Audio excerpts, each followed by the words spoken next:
माझ्या महाराष्ट्रातील बांधवांनो, भगिनींनो आणि मातांनो, आज मी आपल्याकडे न्याय मागायला आलेलो आहे.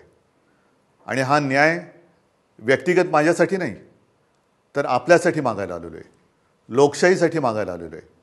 गेल्या 2.5 वर्षापूर्वी आपल्या आशीर्वादाने जे आपलं सरकार चाललेलं होतं, ते सरकार कोणत्या पद्धतीने पाडण्यात आलं आणि कोणत्या पद्धतीने नवीन सरकार आपल्या माथ्यावरती आपल्या इच्छेच्या विरुद्ध बसवण्यात आलं, हे आपण सगळेजण भोगतो आहोत.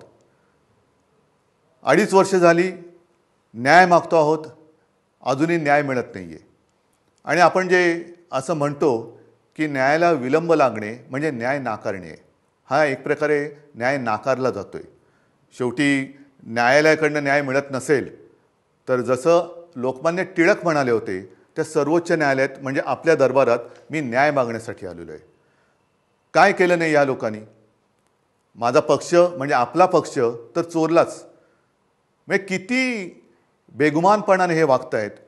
दिवसा ढवळ्या दरोडा घातला, आपला पक्ष चोरला, पक्षाचं नाव चोरलं, पक्षाचं चिन्ह चोरलं, अगदी शिवसेना प्रमुखांचा फोटोसुद्धा चोरला आणि म्हणे हे त्यांचे विचार घेऊन पुढे चाललेले आहेत.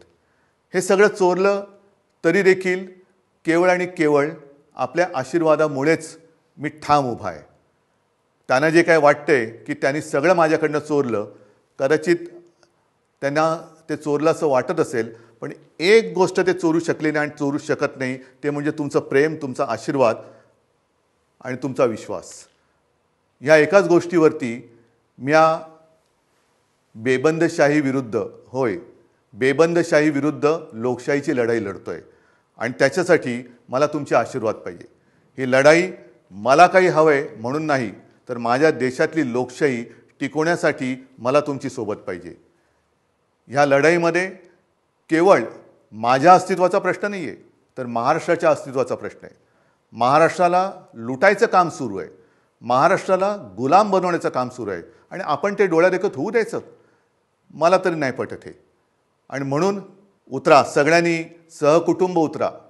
आपल्या कुटुंबात जेवढे मतदार आहेत त्या सर्वांनी उतरा आणि जिथे जिथे आपले उमेदवार उभे आहेत त्यांना भरघोस मत द्या. मग निशाणी कोणती? बरोबर आहे, मशाल.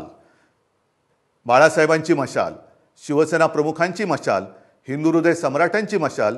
आणि प्रत्येकाने या त्वेषाने आणि जिद्दीने उतरलं पाहिजे की मी बाळासाहेबांची मशाल आहे आणि ही बेबंदशाही मी माझ्या मताने जाळून भस्म करून टाकणार म्हणजे टाकणारच. उतरा आणि जाळून भस्म करा. धन्यवाद. जय हिंद, जय महाराष्ट्र. एबीपी माझा, उघडा डोळे बघा नीट.